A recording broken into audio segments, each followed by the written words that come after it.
"I want new John Deeres, or I'm done," says the son, but the dad sent him packing that same day, spring of 1978. That's when everything changed on the Patterson farm. Ray Patterson had been working that same 320 acres in central Iowa since he came back from Korea in '53. Started with a 1947 Farmall H his father-in-law sold him for $800 and a promise to take care of his daughter. By '78, Ray was running 2 tractors. That same H, still going strong, and a 1965 John Deere 4020 diesel he'd bought used in '71. Paid cash, $7,000 he'd saved over 6 years. His son Michael was 24 that spring, came back from college with an agriculture degree and ideas about modernizing everything. Michael had been home 2 weeks when he walked into the kitchen one Saturday morning with a John Deere brochure. Yes! "Dad, we need to talk about the operation." Ray was sitting at the table working on the carburetor from the H. Didn't look up. "What about it?" "We're running equipment that's older than I am. The 4020's 13 years old. That Farmall's over 30. We need to upgrade." Ray set down his wrench. "Those tractors work just fine." "They work, but they're not efficient. Look at this." Michael spread the brochure on the table. A brand new John Deere 4440, 120 horsepower, cab with air conditioning, sound guard body, state of the art. This tractor would cut our field time in half. We could handle more acres, grow the operation. You know what that tractor costs? $42,000.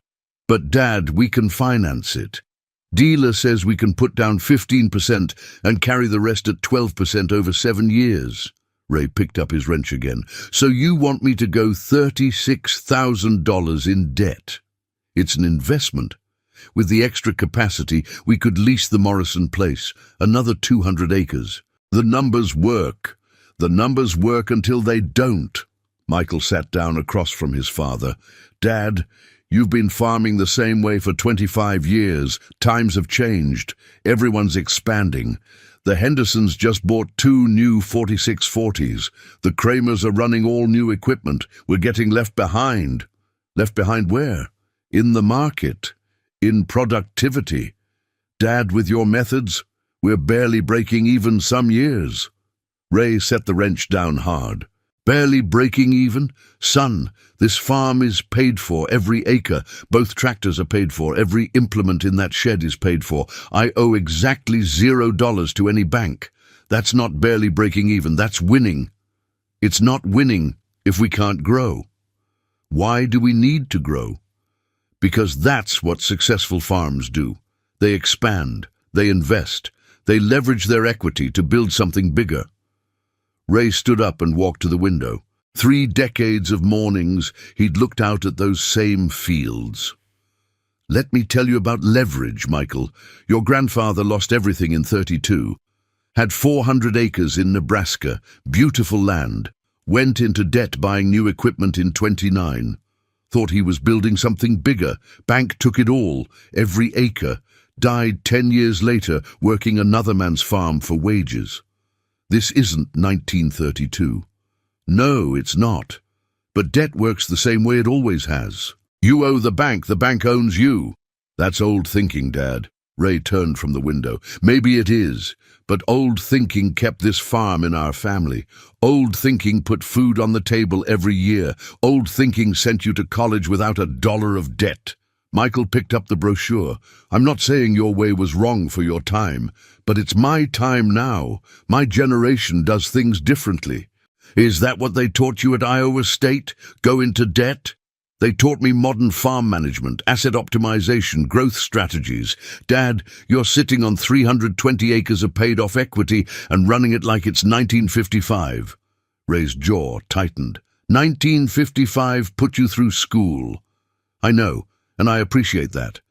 But I didn't go to school for 4 years to come back and farm with a 30-year-old Farmall. Nobody's making you farm with anything." Michael stood up. "What's that supposed to mean?" "Means if you can't farm without a $42,000 tractor, maybe you can't farm. So that's it? Your way or nothing?" Ray picked up the carburetor and the wrench. My way is the only way on this farm. When it's your farm, you can make your own decisions. When will it be my farm? When you're 80. It'll be your farm when you understand what it takes to keep it. Michael grabbed the brochure off the table. You know what? Fine. I got offers. Henderson Farms wants a foreman. They're running a real operation. New equipment, modern methods, professional management. Then maybe you should take it. The kitchen went silent. Michael stared at his father. You're serious. As a heart attack. You want to go work for Henderson. Go work for Henderson. Dad, I'm trying to help this farm succeed. This farm has succeeded for 25 years. It'll keep succeeding. Not if you don't adapt. Ray set down the carburetor one more time. Michael, you think success is new tractors and more acres. I think success is sleeping at night knowing I don't owe any man nothing. We got different definitions, and that's fine. But this is my farm. I worked 30 years building something nobody can take from me. I'm not throwing that away because some dealer says I need a new tractor. So I either farm your way or leave. I'm saying if you need $42,000 worth of tractor to feel successful, you won't find that here. Michael walked to the door, stopped with his hand on the frame. The Hendersons are going to dominate this county in 10 years. All the progressive farms will, and you'll still be here running a 30-year-old Farmall. Probably will be. Michael shook his head and walked out. Ray heard the pickup start, heard gravel spraying as Michael drove off. He sat back down at the table, picked up the wrench. His hands were steady, but something in his chest felt heavy. His wife Sarah came in from the living room. You heard all that? I did. You think I was wrong. Sarah poured herself coffee and sat down. I think you both want the same thing. You just see different paths. His path leads to debt. Maybe. Or maybe he sees opportunities you don't. Ray set down the wrench again. Sarah, I've seen what debt does. Seen good men lose everything because they borrowed against tomorrow. I know, but Ray, he's not wrong that things are changing. Changing doesn't mean better. Maybe not, but he's our son. He spent 4 years learning how to do this. Shouldn't we at least consider what he's saying? I considered it. Answer's no. Sarah sipped her coffee. You know he might really leave. I know. And that doesn't bother you. Ray picked up the carburetor, turned it in his hands. Course it bothers me. But what bothers me more is teaching him that debt is the answer. That bigger is always better. That old equipment means old thinking. So you'd rather lose your son than buy a tractor? I'd rather my son understand what I spent 30 years building. But I can't make him understand. He's got to learn it himself. Michael didn't come home that night, or the next. Ray kept working, planted corn with the 40-20 and the old 6-row planter, same as always. 3 weeks later, Sarah came out to the shed where Ray was greasing the Farmall. Michael called. Ray didn't look up. He take the Henderson job? He did. Starts Monday. They're putting him in charge of their new equipment division. Ray nodded slowly. Good for him. Ray, I mean it. If that's what he wants, good for him. He said he'd like to come by Sunday, talk. Doors always open. Sunday came. Michael pulled in around 2 in the afternoon, found Ray in the machine shed, changing oil on the 40-20. Hey, Dad? Michael. Awkward silence. Finally, Michael spoke. I wanted to let you know I took the Henderson position. Your mother told me. Congratulations. Thanks, it's good money. They're running 8,000 acres now. All new iron. It's impressive. I'm sure it is. More silence. Michael walked over to the Farmall H, sitting in the corner. You still running this, old girl? Every week. Michael ran his hand along the fender. I learned to drive on this tractor. You were 6. You let me steer while you worked the pedals. Ray straightened up from the 40-20. You remember that? I remember everything about this farm, Dad. Every field, every piece of equipment. I'm not trying to disrespect what you built. I know. I just see things differently. Ray wiped his hands on a rag. Michael, you're going to do fine at Henderson's. You're smart. You got education. You'll help them build something big. But I hope 10 years from now you'll understand why I said no. Michael looked at his father. What do you mean? I mean the Hendersons are running 8,000 acres on borrowed money. They got beautiful new equipment, impressive operation, but they're leveraged to the hilt. Commodity prices drop, interest rates go up one bad year, and they could lose it all. Or they could double their operation. Could. But Michael, success in farming isn't about how big you get. It's about still being here when the hard years come. And the hard years always come. Michael was quiet for a moment. You really think they might fail? I think they're gambling. Might pay off. Might not. But I won't gamble with this farm. Your grandfather lost everything gambling. I promised myself I'd never do that. So you'll just stay small forever? I'll stay solvent forever. There's a difference. Michael nodded slowly. I still think you're wrong about growth, but I understand why you think the way you do. That's all I ask. They stood there in the shed, spring light coming through the door. The Farmall H sat between them, 31 years old and still running. Dad, when I have my own place someday, I'm probably going to do things different. I know, but I'll remember what you taught me. Ray extended his hand. Michael shook it. That's all a father can ask. Michael left for Henderson Farms. Ray kept farming his 320 acres. The years rolled on. 1981 hit. Interest rates went to 18%. Commodity prices crashed. The farm crisis started. Henderson Farms had expanded to 12,000 acres by then. They'd leveraged everything to buy more land, more equipment. 6 new John Deere 8640s, 4-wheel drive monsters, 270 horsepower each, cost them $130,000 apiece.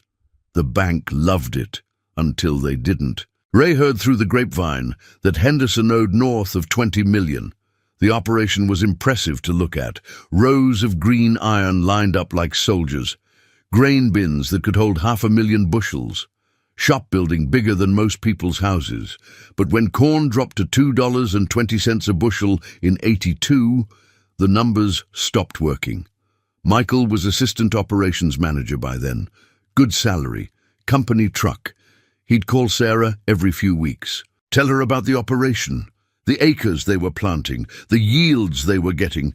Ray would listen from the other room. Never picked up the phone. Spring of '83 came late. Wet. Ray got his corn in by mid-May with the 40-20 and the old planter. Took him longer than the big operations, but he got it done. Henderson Farms was running 3 shifts, planting around the clock with their big equipment. Michael was working 18-hour days. Sarah told Ray that Michael sounded tired on the phone. He's learning, Ray said. Learning what? That big operations have big problems. June came. Then July. The crops looked good. Ray's 320 acres were as pretty as he'd ever seen them. The rain had been perfect, temperature just right.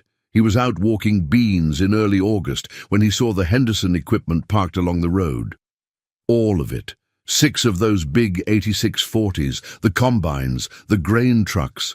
Everything lined up like they were getting ready for a parade, but they weren't running. Middle of harvest prep, and they were sitting still. Ray asked about it at the co-op the next day.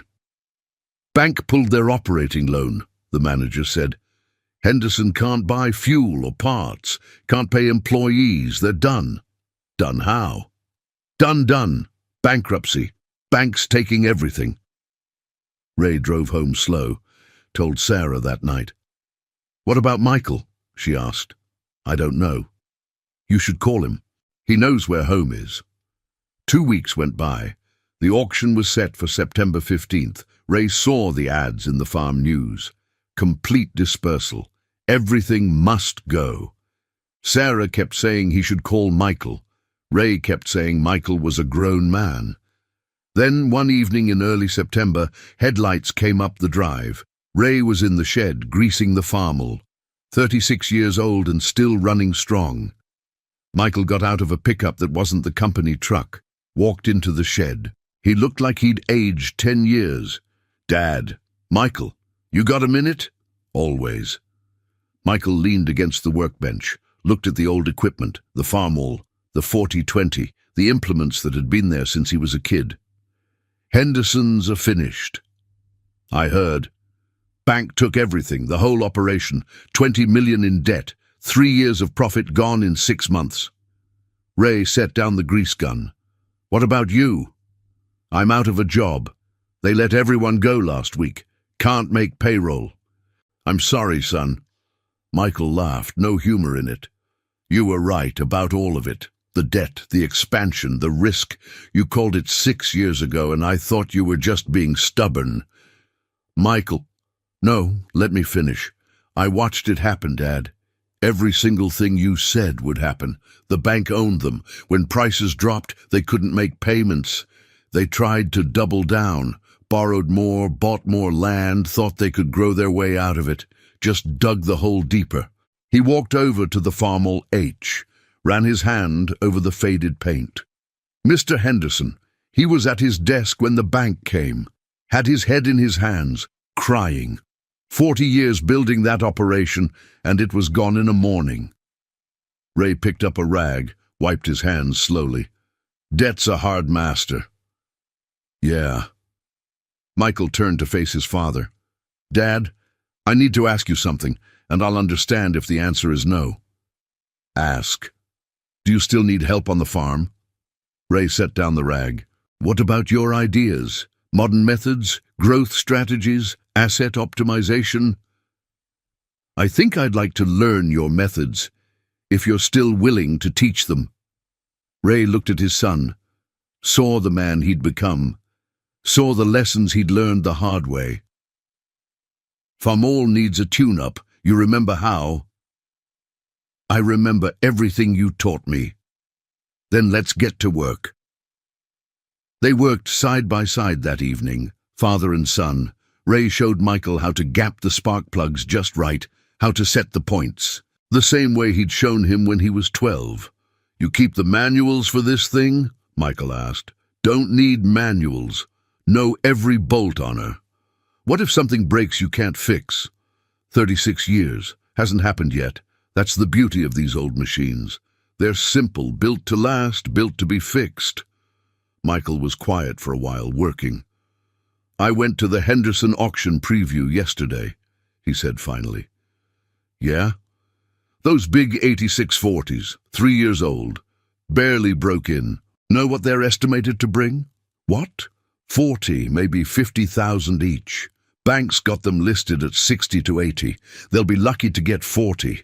130,000 tractors, 3 years old. Sell in for a third of what they cost."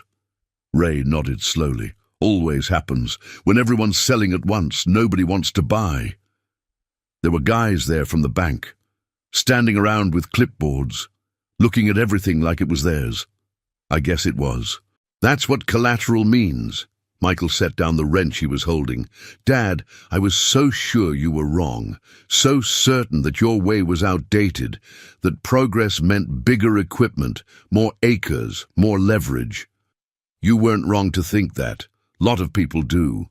But they're wrong. Some of them make it work, but most don't. The ones that make it work, they get lucky with timing, right weather, right prices, right interest rates all at once, but you can't build a life on luck."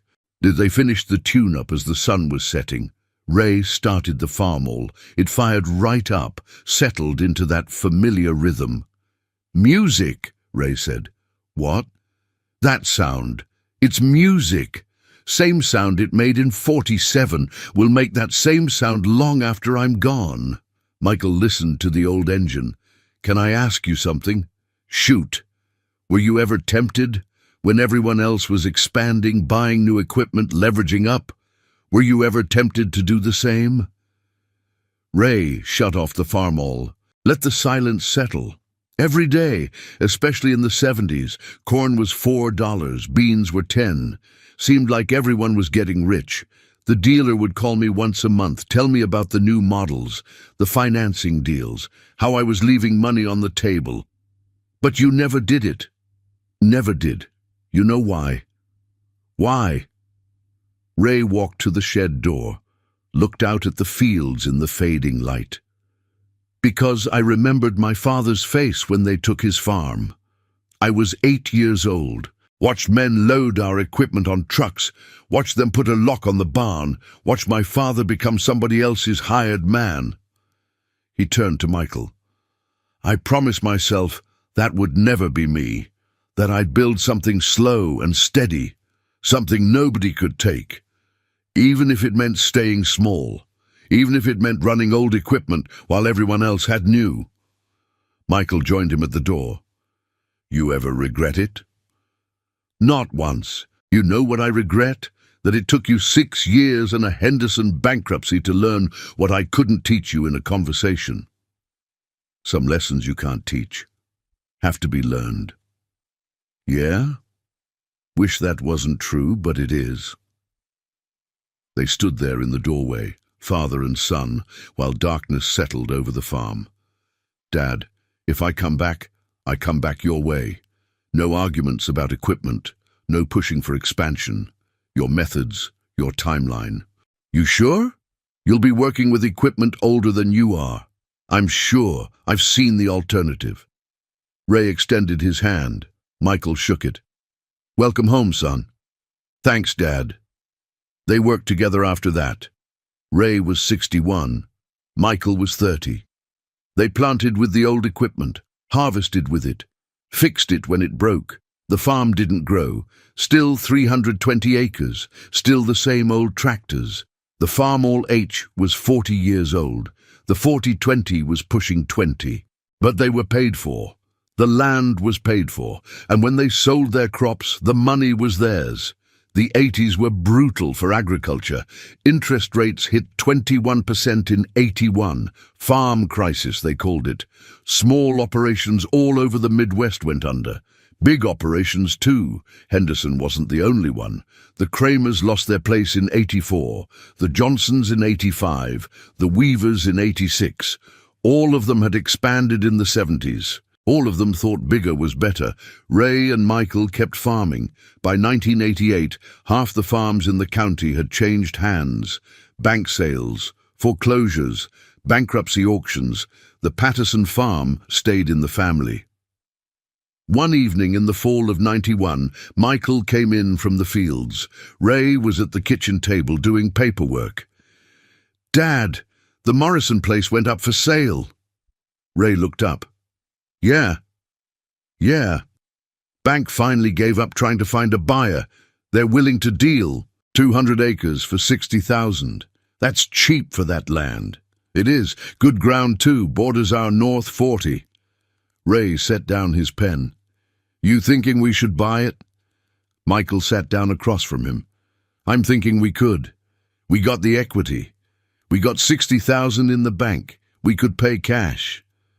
What about equipment? We'd need bigger tractors to work 520 acres. Maybe.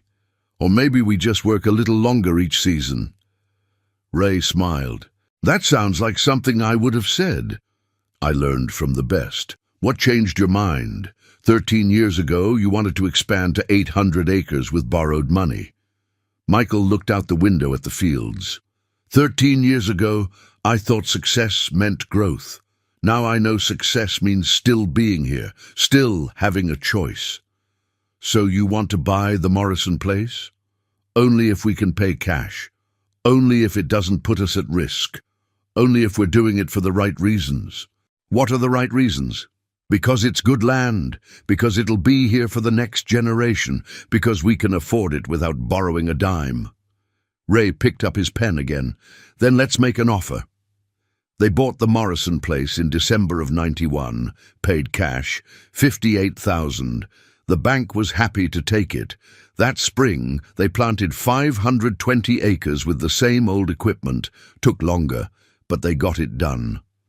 The Farmall H was 44 years old, still running. Ray was 72 when he handed Michael the deed to the farm. They were in the machine shed. Ray had just finished changing the oil on the 4020.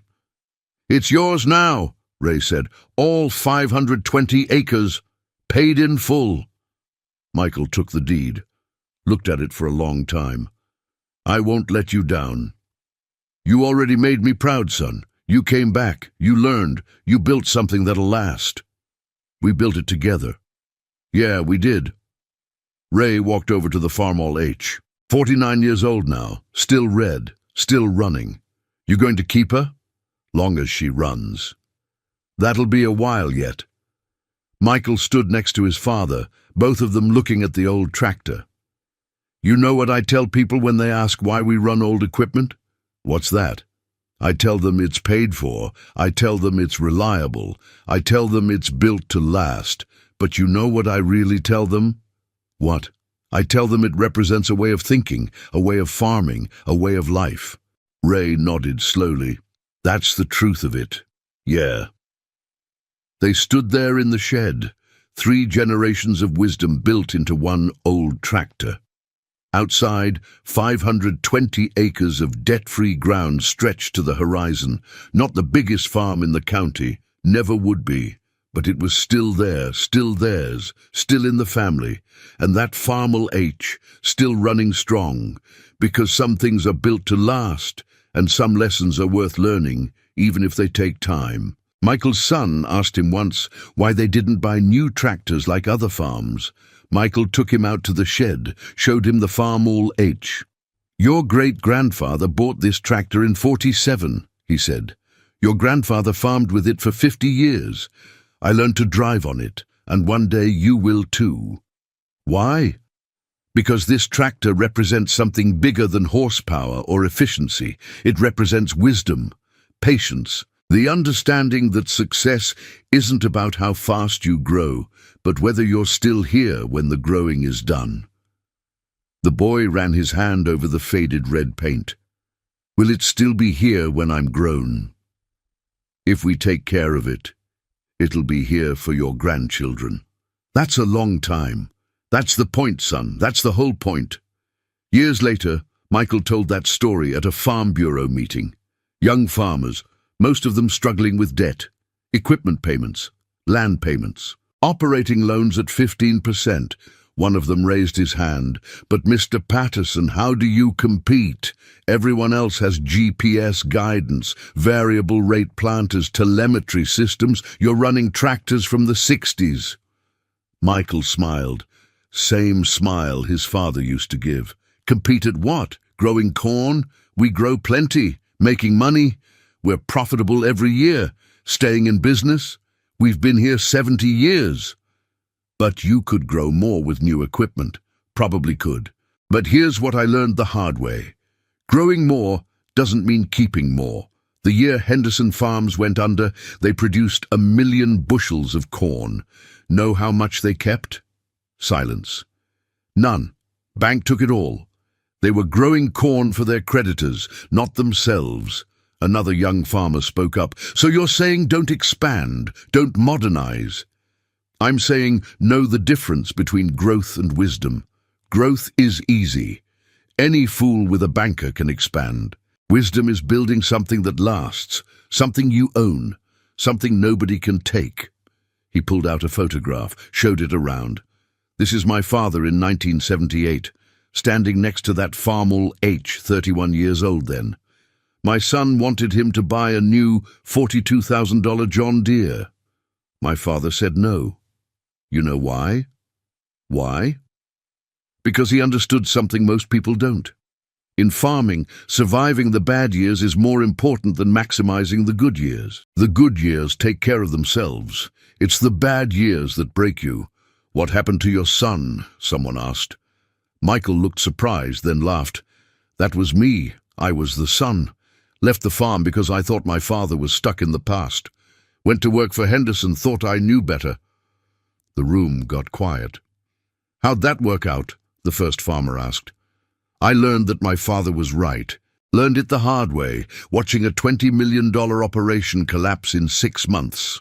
Came home with my tail between my legs, asking if he still needed help. What did he say? He handed me a wrench and told me the Farmall needed a tune-up. Michael put the photo away. That was 1984. Been working this farm his way ever since. And you know what? We're still here. Still profitable. Still debt-free. Can't say that about most of the farms that were bigger than us 40 years ago. The meeting ended. Several young farmers came up to talk. Michael gave them all the same advice his father gave him. Build slow. Pay cash. Keep what you have. Don't let bankers or dealers tell you what you need. Most importantly, understand that farming isn't about impressing your neighbors with new equipment. It's about still being here when your neighbors are gone. One young farmer, couldn't have been more than 25, hung back until everyone else left. Mr. Patterson, can I ask you something personal? Sure. Do you ever regret it? Not expanding when you had the chance? Not having the biggest operation? Michael thought about that. You know what I regret? 6 years, 1978 to 84. 6 years I wasted being angry at my father for being wise. 6 years I could have been learning from him. That's my only regret. But the farm, do you wish it was bigger? Son, I got 520 acres of paid-for ground, 2 tractors that run perfect, equipment that does what I need it to do, no debt, no stress, no banker calling me when prices drop. You tell me what I should regret. The young farmer nodded slowly. I got 200 acres, just bought a new combine, 180,000. The payment's killing me. Can you send it back? Contract signed. Then you got 2 choices. Sell it to someone else and take the loss, or make it work and pray for good weather and good prices. What would you do? Michael looked at him straight. I'd sell it. Take the loss. Learn the lesson cheap while you're young. Because that combine's going to teach you the same lesson one way or another. Either you sell it now and lose 20,000, or you keep it and lose the farm. That's harsh. That's reality. Debt doesn't care about your dreams. It only cares about payments. And payments come due whether the crop's good or not. The young farmer left. Michael never knew if he took the advice, but he hoped so. The Farmall H sits in that shed today. 77 years old, still runs when they start it. Michael's grandson is 12 now, learning to drive on it, same as Michael did, same as Michael's son did. The paint's faded. The seat's been recovered twice. Some of the gauges don't work anymore, but the engine fires every time. The clutch is smooth. The steering's tight. It'll run another 70 years if they take care of it, and it'll keep teaching the same lesson it's taught for 3 generations. That success in farming isn't about how big you get. It's about still being there when the big ones are gone. Still teaching lessons, still proving that sometimes the old ways aren't just old. Sometimes they're wisdom.